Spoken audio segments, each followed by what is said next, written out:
वक्रतुंड महाकाय सूर्यकोटि समप्रभ निर्विघ्नं कुरु मे देव सर्वकार्येषु सर्वदा। श्री गणेशाय नमः, श्री सरस्वते नमः, श्री गुरुभ्यो नमः, श्री कुलदेवताभ्यो नमः। ओम श्री अक्कलकोट निवासी पूर्ण दत्तावतार दिगंबर यतिवर्य श्री स्वामी राजाय नमः। ब्रह्मानंदं परम सुखदं केवलं ज्ञानमूर्तिं द्वन्द्वातीतं गगन सदृशं तत्त्वमस्यादिलक्ष्यम् एकं नित्यं विमलमचलं सर्वदी साक्षिभूतं भावातीतं त्रिगुणरहितं सद्गुरुं तं नमामि।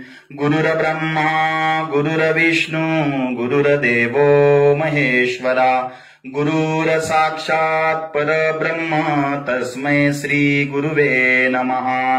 श्री स्वामी समर्थ। सगळ्यांना सप्रेम जय हरी, सगळ्यांना नमस्कार। भाविक सज्जन हो, या गणपतीच्या उत्सवाच्या निमित्ताने कालपासून आपण गणपती बाप्पाची कथा तसेच आज आपण गणपती अथर्व शीर्ष या विषयावर थोडंसं चिंतन मांडण्याचा प्रयत्न करणार आहोत। तसा गणपती शब्दाचा अर्थ या शब्दामधूनच प्रगट होतो। गण, देवगण, रुद्रगण, मनुष्यगण, भूतगण, राक्षसगण या सगळ्या गणांचा जो पती आहे, म्हणजे सगळ्या गणांचा जो मालक आहे, त्याचं नाव आहे गणपती। गणपती अथर्व शीर्षाचा अर्थ तसा फार गोड आहे। गणपती अथर्व शीर्ष अध्यात्म आणि विज्ञान यांची गोड अशी अनुभूती आहे। अथर्व शीर्ष पठनामुळे बुद्धिमत्तेचे प्रतीक असलेले कॉर्टेक्स ने मेंदूमध्ये असते, जे आपल्या मेंदूमध्ये वाढ होत असते। गणपती अथर्व शीर्ष पठन करताना आपल्याला त्वम या मूलाधार स्थितोऽसि नित्यम अशी ओळ आपण श्लोकामध्ये साधारण 6व्या श्लोकामध्ये आपल्याला अथर्व शीर्षामध्ये पाहायला मिळते। गणपती अथर्व शीर्ष पठनामुळे मूलाधार चक्र जागृत होते आणि मूलाधार चक्र जागृत झाल्यामुळं उत्साह, आनंद आणि एकाग्रता बुद्धीची साधली जाते। मूलाधार चक्राचे मुळाक्षर आहेत व, स, श, श, लम। गणपती अथर्व शीर्षामध्ये तसा जर विचार केला तर व 100 वेळा, त्यानंतर स 63 वेळा, म 11 वेळा, श 15 वेळा आणि लम 3 वेळा उल्लेखनीय आणि उल्लेखले गेलेले आहेत। उल्लेखनीय बाब अशी आहे का हे जे अक्षर आहे ते नमूद केल्याप्रमाणे थोडेफार कमी जास्त होऊ शकतात, पण आमच्या अभ्यासानुसार याचा अर्थ गणपती अथर्व शीर्ष पठनामुळे मूलाधार चक्र जागृत होण्याची दाट शक्यता असते। म्हणून विज्ञान आणि अध्यात्माची सांगड म्हणजे गणपती अथर्व शीर्ष आहे। ग्रीन्स या कॅनेडियन म्युझिक बँडमध्ये जॉर्ज यांनी सामूहिक गणपती अथर्व शीर्षाचे पठन अमेरिका येथील न्यूयॉर्क मध्ये 1995 रोजी केले होते। ऑक्सफर्ड युनिव्हर्सिटी प्रेस न्यूयॉर्क मध्ये पब्लिश केलेल्या 1985 सालच्या पेपरमध्ये विचार जर केला तर गणपती बाप्पाचा उल्लेख लॉर्ड ऑफ ऑब्स्टॅकल्स अर्थात विघ्न दूर करणारा, विघ्नहर्ता असा उल्लेख केला गेलेला आहे। आता आपण गणपती अथर्व शीर्षाची जी सुरुवात आहे आणि गणपती अथर्व शीर्षाचा जो मतीत अर्थ आहे तो धावता आपण घेणार आहोत. गणपती अथर्व शीर्षे म्हणजे काय?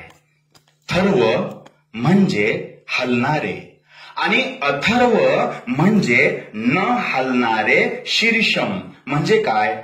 सुलभ भाषेत आणि सांगायचं जर ठरलं, अथर्व शीर्ष म्हणजे स्थिर बुद्धी असलेले मस्तक होय. अथर्व शीर्ष पठन केलं की बुद्धी आणि मन स्थिर होते. इतका सुंदर असा प्रभाव आपल्या मनावर आणि बुद्धीवर त्याचा होतो. स्थिर आणि निश्चयी कृपेने केलेलं काम, स्थिर आणि निश्चयी कृपेने केलेलं काम हे नेहमी यशस्वीतेकडे आपल्याला घेऊन जाते. आत्मविश्वास वाढू लागतो, माणूस नम्र होतो. अथर्व शीर्ष पठनामुळे मन एकाग्र होतं. आपल्या मनाची ताकद वाढविणे हे आपल्याच हातात असतं बरं का. माणसाचं मन ही मोठी विलक्षण गोष्ट आहे. शरीराबरोबरच मन कणखर असलं तर मग आपण संकटावर मात निश्चित करू शकतो. तुम्ही कधी अथर्व शीर्ष पठन केलंय का? कधी म्हटलंय का? एकदा तरी मनुष्याने गणपती अथर्व शीर्ष म्हणायला हरकत नाही. तुम्ही श्रद्धाळू असाल तर माझं तुम्हाला कळकळीचं म्हणणं आहे, नक्कीच पटेल तुम्ही एकदा तरी गणपती अथर्व शीर्ष म्हणा. आणि तुम्ही जर अश्रद्धाळू असाल तर गणपती अथर्व शीर्ष तुम्हाला नक्कीच आवडेल. कारण अथर्व शीर्षामध्ये आप, तेज, वायू आणि आकाश ह्या पंच महाशक्तीच आहे असे म्हटले आहे. हा निसर्ग म्हणजेच ईश्वर आणि तुमच्या वैज्ञानिक दृष्टिकोनाला नक्कीच पटेल. हा ईश्वर म्हणजेच सृष्टी हा वैज्ञानिक दृष्टिकोनाला नक्कीच पटेल. या निसर्गाला आपण देवच मानतो ना, तरच निसर्ग आपणाला भरभरून देतो. आपण निसर्गाला जर जपलं तर निसर्ग आपल्यालाही जपेल बरं का. गणपती अथर्व शीर्षाचा अर्थ आहे मूळ. अथर्व शीर्ष संस्कृत मध्ये आहे. आपण आज त्याचा मराठी अनुवाद पाहूया. हे देवा, आम्हा सर्वांना शुभ ऐकायला मिळो, डोळ्यांना चांगले पाहायला मिळो. श्रेष्ठ इंद्र आमचं रक्षण करतो, ज्ञानवान सूर्य आमचं कल्याण करतो, संकटाचा नाश करणारा गरुड आमचं कल्याण करतो, बृहस्पती आमचं कल्याण करतो. सर्वत्र शांती नांदो. ओम शांती शांती शांती. ओंकार रूपी गणेशाला नमस्कार असो. सकलांचा करता निर्माता आहेस तू, सृष्टीचे धारण करणारा आणि पोषण करणारा आहेस. तू सृष्टीचा संहार करणारा आणि तूच सर्व ब्रह्मस्वरूप खरोखर तूच आहेस. तूच नित्य प्रत्यक्ष आत्मस्वरूप आहेस. हे गणपती बाप्पा, आम्ही तुला नमन करतो. मी योग्य तेच बोलतो, मी खरं बोलतो तेच बोलतो. तू माझं रक्षण कर. हे गणपती बाप्पा, तुझ्याबद्दल बोलणाऱ्या माझं तू रक्षण कर. दान करणाऱ्या माझं तू रक्षण कर. उत्पादक असा माझं तू रक्षण कर. तुझी उपासना करणाऱ्या शिष्याचं गणपती बाप्पा तू रक्षण कर. माझं पश्चिमेकडून रक्षण कर गणपती बाप्पा. माझं पूर्वेकडून रक्षण कर गणपती बाप्पा. माझं उत्तरेकडून रक्षण कर, दक्षिणेकडून रक्षण कर. माझं वरून रक्षण कर, माझं खालून रक्षण कर. फार गोड अर्थ आहे अथर्व शीर्षाचा. सर्व बाजूंनी आणि सर्व प्रकारानं माझं तू रक्षण कर. तूच वेदादी वाङ्मय आहेस, तू चैतन्य स्वरूप आहेस गणपती बाप्पा. तू ब्रह्ममय आहेस. तू सत्चित आनंद स्वरूप आणि सद्विद्या देणारा तूच आहेस. ज्ञान विज्ञान तूच आहे. हे सर्व जग तुझ्यापासूनच निर्माण होतं आणि हे सर्व जग तुझ्या आधार शक्तीनेच स्थिर राहतं. हे गणपती बाप्पा, हे सर्व तुझं जग तुझ्यामध्येच लय पावत असतं रे. गणपती बाप्पा, हे सर्व जग पुन्हा तुझ्यापासून उत्पन्न होतं. पृथ्वी, पाणी, अग्नी, वारा, आकाश ही सर्व पंचतत्वे तुझीच आहे. परा, पश्यंती, मध्यमा आणि वैखरी या सारी वाणी तुझ्याच आहेस रे. तू सत्व, रज, तम या 3 गुणांचा विधाता आहेस, उत्पत्ती करता आहेस. तू स्थूल, सूक्ष्म आणि आनंद या 3 देहात पलीकडचा आहेस. तू भूत, वर्तमान, भविष्य या 3ही काळांच्या पलीकडचा आहेस. गणपती बाप्पा, तू सृष्टीचा मूळ आधार आहेस. गणपती बाप्पा, तू स्थिर आहेस.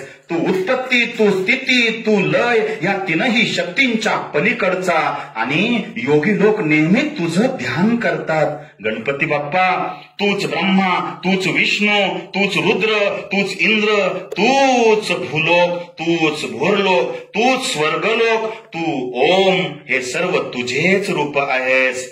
गण शब्दातील आधी ग प्रथम उच्चारावरून नंतर म या उच्चार करावा, यानंतर अनुस्वाराचा उच्चार करावा बर का. तो अर्धचंद्राप्रमाणे असावा. तो तारक मंत्राने ओंकारानं युक्त असावा. हे संपूर्ण मंत्र ओम गं गणपते नमः असा सुंदर पद्धतीने होतो. हे तुझ्या मंत्राचं स्वरूप आहे. ग हे मंत्राचे पूर्व रूप आहे. बघा भाविक सज्जन हो, ग हे मंत्राचे पूर्व रूप आहे. स हा मंत्राचा मध्य आहे. अनुस्वार हा मंत्राचा कळस आहे. अर्धचंद्रकार बिंदू हे उत्तर रूप आहे. या सर्व शरांपासून एक नारद तत्व तयार होतं. नाद ब्रह्म तयार होतं. नादही एक रूप होतो. तीही गणेश विद्या होय. या मंत्राचे ऋषी गणक हे होत. चित गायत्री हा मंत्राचा छंद होय. गणपती देवा हे सर्व तुझीच रूप आहे. गम ह्या मंत्र रूपाने दर्शवल्या जाणाऱ्या गणांचा माझा नमस्कार असो. त्या गणपतीला माझा नमस्कार असो. ज्याने मुखामध्ये एक दंत आहे अशा त्या एक दंताला माझा नमस्कार असो. गणपती अथर्वशीर्षाचा अर्थ फार उल्लेखनीय आहे, फार सुंदर आहे. परंतु वेळेच्या बंधनामुळं आपण आजपर्यंत इतकीच सेवा करूया. हा व्हिडिओ जो आहे तो प्रचार प्रसारासाठी आहे. हा जो व्हिडिओ आहे गणपती उत्सवाच्या निमित्ताने आहे. आमच्या कुठल्याही प्रकारची प्रसिद्धी व्हावी यासाठी हा व्हिडिओ नाही, परंतु तरुणांना, लहान मुलांना आणि वैज्ञानिकांना सर्व जगाला ललामभूत ठरेल अशा गणपती अथर्वशीर्षाचा अर्थ एकदम उल्लेखनीय आहे. म्हणून भाविक सज्जन हो, याचा अर्थ मतित अर्थ आपण जर समजून घेतला तर निश्चितच आपल्याला ती वाचण्याची आवड निर्माण होईल आणि अथर्वशीर्षाबद्दल गोडी निर्माण झाल्यानंतर आपल्या बुद्धीवर चांगला असा परिणाम होऊन आपली सद्बुद्धी होऊन आपल्याकडून सत्कार्य घडेल असा अर्थ परमपूज्य गुरु माऊलींनी सर्व जनतेसमोर मांडलेला आहे. आपल्याला रोज सामुदायिकरित्या गणपती अथर्वशीर्ष करायचा आहे. म्हणून आपण आपल्या सर्व मुला बाळांसोबत सामुदायिक गणपती अथर्वशीर्ष म्हणा आणि त्याचा परिणाम आपण स्वतःच अनुभवा. आजच्या पुरतं इतकंच. उद्या गणपती अथर्वशीर्षाबद्दल राहिलेला भाग आपण बघूया आणि गणपतीला आवडणारे फुलं, गणपतीला आवडणारे पानं, दुर्वा आणि त्यानंतर गणपतीच्या पूर्ण शरीराच्या अवयवांचं आपण वर्णन आपण उद्या करणार आहोत. झालेली सेवा गणपती बाप्पाच्या श्री स्वामी समर्थ श्री कृष्ण पांडुरंगाच्या चरणाशी समर्पित करूया आणि आजच्या सेवेला पूर्ण विराम देऊया.